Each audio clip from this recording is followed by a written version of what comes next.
Mədəniyyət Nazirliyi əməkdar artist Cabir İmanovun vəfatı ilə bağlı nekroloq yayıb. Konkret.az nekroloqu təqdim edir, Azərbaycanın mədəniyyət ictimaiyyətinə 200 verib.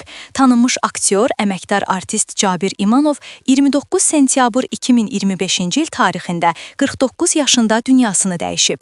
Cabir Qorxmazoğlu İmanov 22 iyun 1976-cı ildə Bakı şəhərində anadan olub. 1992-2001-ci illərdə Parni iz Baku Keven komandasının üzvü olub.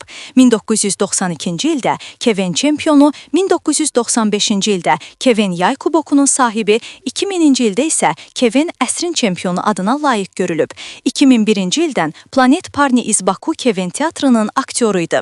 Bir sıra filmlərdə maraqlı obrazlar canlandıran Cabir İmanovun sənəti dövlətimiz tərəfindən yüksək qiymətləndirilib.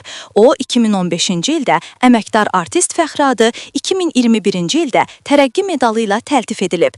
Azərbaycan Respublikası Mədəniyyət Nazirliyinin kollektivi əməkdar artist Cabir İmanovun vəfatından kədərləndiyini bildirir. Mərhumun ailəsinə və yaxınlarına dərin hüzünlə başsağlığı verir.